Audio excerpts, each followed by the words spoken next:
வணக்கம் வியூவர்ஸ். ஸ்ரீமத் பாகவதம். ஸ்ரீமதி கீதா வீரராகவன் எளிய தமிழில் எழுதிய ஸ்ரீமத் பாகவதம் பகுதி 240 காண்போமா? பகவான் ஸ்ரீ கிருஷ்ணரை இந்திரன் வணங்குதல். ஸ்ரீ சுகர் கூறினார், கோவர்தனகிரியை தூக்கி நாசகார மழையிலிருந்து விரஜவாசிகளை பகவான் ஸ்ரீ கிருஷ்ணர் காத்த பிறகு பசுக்களின் அன்னையான சுரபி தனது இருப்பிடத்தில் இருந்து கிருஷ்ணரை தரிசிப்பதற்காக இந்திரனுடன் சேர்ந்து வந்தாள். பகவான் ஸ்ரீ கிருஷ்ணரிடம் தவறிழைத்து விட்டதற்காக இந்திரன் மிகவும் வெட்கப்பட்டான். பகவானை ஒரு தனிமையான இடத்தில் சந்தித்து சூரியனை போன்று ஒளிரும் தனது கிரீடம் பகவானது திருவடி தாமரைகளில் பட அவரை சாஷ்டாங்கமாக விழுந்து வணங்கினான். பகவான் ஸ்ரீ கிருஷ்ணரே அனைத்திற்கும் காரணம் என்பதனையும் அவருடைய உன்னத சக்தியையும் புரிந்து கொண்ட பிறகு இந்திரனுடைய பொய் அகங்காரம், கர்வம், ஆணவம் நீங்கியது. அவன் தன்னுடைய இரு கரங்களையும் கூப்பி பகவானை வணங்க ஆரம்பித்தான். இந்திரன் கூறினான், பகவானே, சுத்த சத்துவ குணத்தின் வெளிப்பாடான உமது உன்னத வடிவம் எந்தவிதமான மாற்றமும் இல்லாதது, ஞான ஒளி உடையதும் ரஜோ தமோ குணங்கள் அற்றதுமாகும். சாந்தமே வடிவானவரே, அனைத்திற்கும் ஈஸ்வரனே, அஞ்ஞானத்தில் மூழ்கியவர்கள் உம்மை சாதாரணமான மனிதனாக எண்ணுகின்றனர். பகவானே, எவ்வாறு உம்மிடம் காமம், குரோதம், லோகம் என்னும் சாதாரண மனிதனின் அடையாளங்கள் இருக்க முடியும்? தர்மத்தை காக்க, அதர்மத்தை அழிக்க அவதாரம் செய்திருக்கின்றேன். நினைத்தாலே பாவங்களை போக்கும் திவ்யமான திருநாமம், திவ்யமான திருமேனி, திவ்யமான லீலைகளை உடையவரே, தாங்களே இந்த உலகின் தந்தையும் நீரே, ஆன்மீக குருவும் நீரே, கடப்பதற்குரிய காலமும் நீரே, தவறு செய்பவர்களை தண்டிப்பவரும் நீரே, பரம நெறியாளரும் நீரே. நீரே உலக நன்மைக்காக அவதரித்த அகங்காரம் கொண்டவர்களை அழித்து அருள் புரிகின்றவர். சர்வேஸ்வரனே, என்னுடைய அஞ்ஞானத்தை பாருங்கள். தேவலோக அதிபதி என்று என்னை நியமித்த உன்னிடமே என் சக்தியை காட்ட முயன்றேனே, என்னுடைய செருக்கை அழித்து விட்டீர். நல்லவர்கள் நீர் காட்டிய வழியை பின்பற்றுகிறார்கள். நீர் காட்டிய சரணாகதி வழி யாராக இருந்தாலும் அவர்களுடைய பாவத்தை அழிக்கிறது, மன அமைதியை அளிக்கிறது. எனது ஆட்சி அதிகாரத்தின் ஆணவத்தில் என்னுடைய அஞ்ஞானத்தினால் செய்யப்பட்ட இந்த தவறினை பொறுத்தருள்வீராக. பகவானே, என்னை மன்னித்து அருள்வீராக. எனது புத்தி குழம்பி இருந்தது. எனக்கு இனி இத்தகைய புத்தி ஒரு பொழுதும் வரக்கூடாது. உன்னதமான பகவானே, உம்முடைய அவதாரம் தர்மத்தை காக்கின்றது, அதர்மத்தை அழிக்கின்றது. உன் திருஷ்டியை சரணடைந்தவர்களுக்கு நன்மை செய்கின்றது. ஸ்ரீமத் பாகவதம். நமஸ்துப்யம் பகவதே புருஷாய மகாத்மனே வாசுதேவாய கிருஷ்ணாய சாத்வதாம் பதயே நமக. முழுமுதற் கடவுளே, மகாத்மாவே, எங்கும் வியாபித்திருப்பவரே, எல்லா உயிர்களின் இதயத்திலும் இருப்பவரே, உமக்கு எனது வந்தனங்கள். எதுகுலத்தின் தலைவரான ஸ்ரீ கிருஷ்ணரே, உமக்கு எனது வந்தனங்கள். பகவான் ஸ்ரீ கிருஷ்ணரே, தன்னுடைய அடியார்கள் விரும்புகின்ற திருமேனியை எடுப்பவரே, தூய உணர்வுடைய வடிவம் உடையவரே, படைப்புகளுக்கெல்லாம் மூல காரணம் ஆனவரே, அனைத்து உயிர்களுக்கும் உயிரானவரே, உம்மை வணங்குகின்றேன். என்னுடைய வேள்வி தடை செய்யப்பட்டது என்ற அகந்தையின் காரணமாக நான் கடும் கோபம் கொண்டேன். என்னுடைய அஞ்ஞானத்தினால் உமது ஆயர்குலத்தினை கடுமையான மழை மற்றும் சூறை காற்றினால் நான் அழித்துவிட முயன்றேன். சர்வேஸ்வரனே, எனது ஆணவத்தினை அழித்து பிருந்தாவனத்தை அழிப்பதற்காக நான் செய்த முயற்சியினை தோல்வியுறச் செய்தீர்கள். இவ்வாறு செய்ததன் மூலமாக பகவானே, நீங்கள் எனக்கு கருணை காட்டி உள்ளீர்கள். பரமபுருஷ பகவானே, எல்லோர் இதயத்திலும் பரமாத்மாவாக இருப்பவரே, உம்மை சரணடைவதற்காக நான் இப்பொழுது வந்திருக்கின்றேன். ஸ்ரீ சுகர் தொடர்ந்து கூறினார், பரீட்சித்து மகாராஜனே, இந்திரனால் இவ்வாறு போற்றப்பட்டவுடன் பகவான் ஸ்ரீ கிருஷ்ணர் புன்னகை புரிந்து மேகங்களின் ஒலியை போன்ற கம்பீரமான குரலில் பின்வருமாறு பேசத் தொடங்கினார். அன்புள்ள இந்திரனே, உன்மீது கொண்ட கருணையினாலேயே நான் உனக்குரிய யாகத்தினை தடுத்து நிறுத்தினேன். தேவலோகத்தின் தலைவன் என்னும் உனது செல்வத்தினால் நீ செருக்குற்றிருந்தாய். அதனால் நீ எப்பொழுதும் என்னையே நினைத்திருக்க வேண்டும் என்று நான் உளம் கொண்டேன். உனது அதிகாரம் மற்றும் செல்வத்தினால் மதிமயங்கி கண்கள் குருடாகி போகிறான். அவனுக்கு தண்டனை தருவதற்காக கையில் தண்டத்துடன் அவன் அருகில் நிற்கும் என்னை காண முடியாது. அவனது உண்மையான நலத்தினை நான் விரும்புவதினால் அவனது பௌதீக உயர்நிலையிலிருந்து அவனை பிடித்து கீழே தள்ளுகிறேன். இந்திரனே, இப்போது நீ செல்லலாம். எனது கட்டளையினை நிறைவேற்றி கொண்டு உனக்கு அளிக்கப்பட்டு இருக்கும் தேவலோகத் தலைவன் பதவியில் இருப்பாயாக. ஆனால் அதே சமயம் ஆணவம் இன்றி அறிவிலே தெளிவுடன் இருப்பாயாக. இந்த உபதேசம் இந்திரனுக்கு மட்டுமன்றி அனைத்து தேவர்களுக்கும் உரியதாகும். பிறகு அன்னை சுரபி தனது வாரிசுகளான பசுக்களுடன் சேர்ந்து பகவான் ஸ்ரீ கிருஷ்ணருக்கு வந்தனம் செய்தாள். தனது முன்னே ஆயர்குலச் சிறுவனாய் அமர்ந்திருக்கும் பகவான் ஸ்ரீ கிருஷ்ணனிடம் அவள் மிகவும் மரியாதையுடன் தனது பிரார்த்தனைகளை செய்தாள். ஸ்ரீமத் பாகவதம். சுரபிர்வாச்ச கிருஷ்ண கிருஷ்ண மகாயோகின் விஸ்வாத்மன் விஸ்வசம்பவ பவதாலோகநாதேன சநாத வயம் அஸ்யுத. அன்னை சுரபி கூறினாள், ஓ கிருஷ்ணா, கிருஷ்ணா மகாயோகியே, பிரபஞ்சத்தின் ஆத்மாவாகவும் ஆதாரமாகவும் இருப்பவரே, நீரே உலகின் தலைவர். ஓ குற்றமற்றவரே, உமது கருணையினாலேயே நாங்கள் உம்மை எமது தலைவராக அடைய பெற்றிருக்கிறோம். நாங்கள் வணங்கும் தெய்வம் நீரே. ஆகையினால் பிரபஞ்சத்தின் நாதனே, நீர் பசுக்கள், அந்தணர்கள், தேவர்கள் மற்றும் முனிவர்கள் போன்ற எங்கள் அனைவருக்கும் இந்திரன் ஆவீராக. பிரம்மதேவனின் கட்டளையின்படி நீரே எமது இந்திரன் என்று முடிசூட்டுவதற்கான மங்கள நீராட்டினை நாங்கள் உமக்குச் செய்வோம்.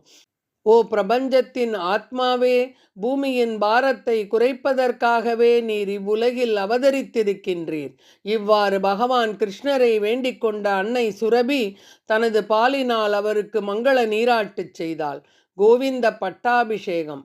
அதிதி மற்றும் பிற அன்னையர்களால் கட்டளையிடப்பட்ட இந்திரனும் ஆகாய கங்கை நீரை தனது வாகனமான ஐராவதம் என்னும் யானையின் தும்பிக்கையில் சுமந்து வரச் செய்து அந்நீரை கொண்டு பகவானுக்கு மங்கள நீராட்டுச் செய்தான்.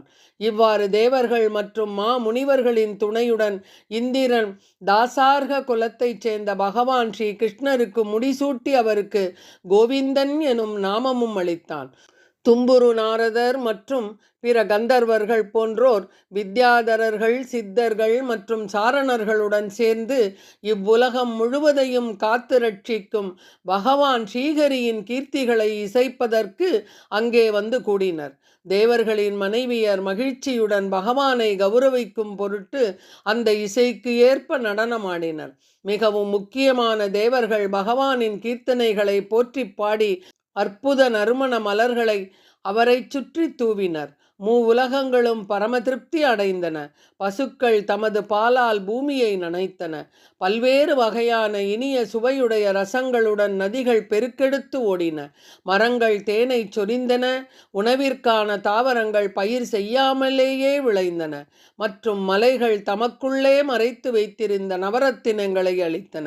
ஓ குருகுலத்தின் சிறந்த அரசனே, ஸ்ரீ கோவிந்த பட்டாபிஷேகம் திவ்யமாக முடிந்தது. அனைத்து உயிரினங்களும் பகை நீங்கி ஆனந்தமாக வாழ்ந்தன. பகவான் ஸ்ரீ கிருஷ்ணரின் மங்கள நீராட்டு விழாவினால் எல்லா உயிர்களும், குறிப்பாக இயற்கையிலேயே கொடிய தன்மை உடைய உயிரினங்களும் கூட முற்றிலும் பகைமையை ஒழித்தன. பசுக்கள் மற்றும் ஆயர் குலத்தினரின் தலைவனான பகவான் கோவிந்தனை மங்கள நீராட்டிய பிறகு தேவேந்திரன் பகவானிடம் அனுமதி பெற்று மற்ற தேவர்களுடனும் பிற மேன்மக்களும் பின்தொடர தனது இருப்பிடமான தேவலோகத்திற்கு திரும்பிச் சென்றான். கோவிந்தா என்னும் திருநாமத்தின் விளக்கம். கோ என்றால் உலகம், விந்தன் என்றால் காப்பாற்றுபவன், உலகத்தை காப்பாற்றுபவன்.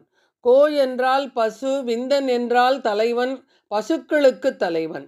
கோ என்றால் புலன், விந்தன் என்றால் அடக்கி ஆள்பவன், புலன்களை அடக்கி ஆள்பவன். கோவிந்தா என்னும் நாமம் சொன்னாலே கோதானம் செய்த பலன் உண்டு. கோவிந்தா என்றால் கூப்பிட்டதும் ஓடி வருவான். அன்று திரௌபதி அழைக்க கண்ணன் ஓடி வரவில்லையா? கோவிந்தா என்றாலே போனது திரும்பி வராது. யாரிடமாவது நாம் கொடுத்து திரும்பி வரவில்லை என்றால் கோவிந்தா என்று சொல்வது வழக்கமாகிவிட்டது. ஆனால் இதனுடைய சரியான அர்த்தம் என்னவென்றால், துன்பத்தை திரும்ப தராதவன் கோவிந்தன். இந்த பிறவியே துன்பம்தான். இந்த உடலை விட்டு ஆத்மா கிளம்பியதும் திரும்பவும் பிறவி தராமல் மோட்சத்தை அளிப்பவன் கோவிந்தன். பகவான் ஸ்ரீ கிருஷ்ணர் வருணனின் பிடியிலிருந்து நந்த மகாராஜாவை காப்பாற்றுதல். ஸ்ரீ சுகர் தொடர்ந்து கூறினார், பரீட்சித்து மகாராஜனே, பகவான் ஸ்ரீ ஜெகந்நாதனை வழிபட்ட நந்த மகாராஜா மறுநாள் துவாதசி என்று காளிந்தி நதியில் நீராடுவதற்காக இறங்கினார். நந்த மகாராஜா ஒரு சில மணித்துளிகளே மீதி இருந்த துவாதசி அன்று தனது விரதத்தை முடித்து கொள்ள எண்ணம் கொண்டார். அதனால் அவர் காலை கருக்களுக்கு முன்பாகவே அசுப வேளையில் நீராடினார். இந்த காரணத்தினால் வருணனின் சேவகனான ஒரு அசுரன் அவரை பிடித்து வந்து தன் தலைவனான வருணதேவனின் முன்பு நிறுத்தினான்.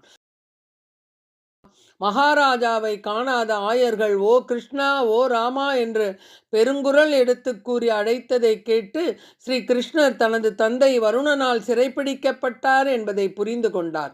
அவர் உடனேயே பகவான் வருணனின் சபைக்கு சென்றார். பகவான் ஸ்ரீ கிருஷ்ணர் தன்னுடைய அவைக்கு வந்ததை கண்ட வருணன் மகிழ்ச்சி அடைந்து வணங்கத் தொடங்கினான். ஸ்ரீமத் பாகவதம். நமஸ்துப்யம் பகவதே பிரம்மனே பரமாத்மனே ந யத்ர ஸ்ரூயதே மாயாலோக சிருஷ்டி விகல்பனா. உலக படைப்பிற்கும் அனைத்திற்கும் காரணமான பகவானே, முழுமுதற் கடவுளே, பரமாத்மாவே, உமக்கு என்னுடைய வந்தனங்கள். இங்கு அமர்ந்திருக்கும் தங்கள் தந்தையை தங்களுடைய கடமையை உணராத அறிவற்ற எனது சேவகன் அறியாமையால் இங்கு அழைத்து வந்து விட்டான். இதற்காக எங்களை மன்னித்தருள வேண்டும். பகவானே, தங்களுடைய கருணையை எனக்கும் அருள்வீராக. தாங்கள் தங்களுடைய தந்தையின் மீது பேரன்பு உடையவர்.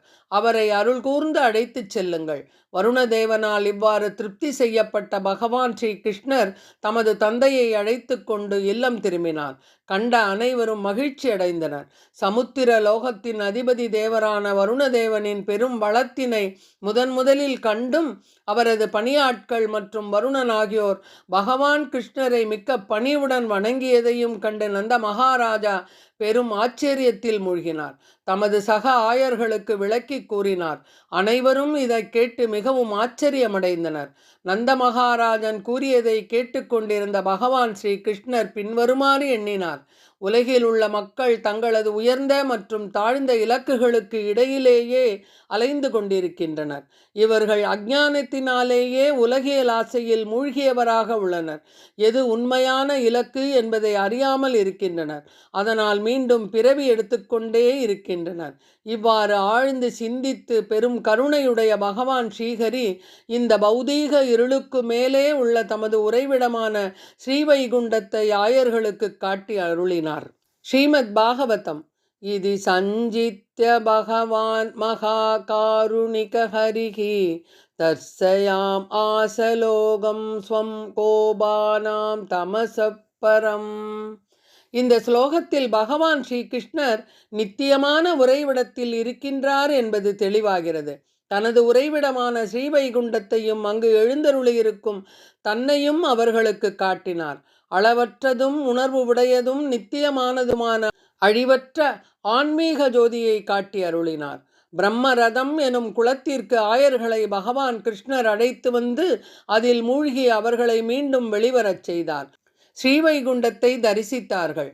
ஆயர்கள் முழு மெய்ப்பொருளின் உலகினை பார்த்த அந்த இடத்தில் இருந்துதான் அக்ரூரரும் ஆன்மீக உலகினை பார்த்தார். நந்த மகாராஜாவும் ஆயர்களும் உன்னத உறைவிடத்தை தரிசித்த பேரானந்தம் அடைந்தனர். அங்கே கிருஷ்ணர் வீற்றிருக்க அவரை வேதங்களின் வடிவங்கள் போற்றி துதிப்பதைக் கண்டு அவர்கள் மிகவும் வியப்படைந்தனர். பகவான் ஸ்ரீ கிருஷ்ணனின் ராசலீலைகளை அடுத்த பகுதி 241 அனுபவிப்போமா? நன்றி, வணக்கம்.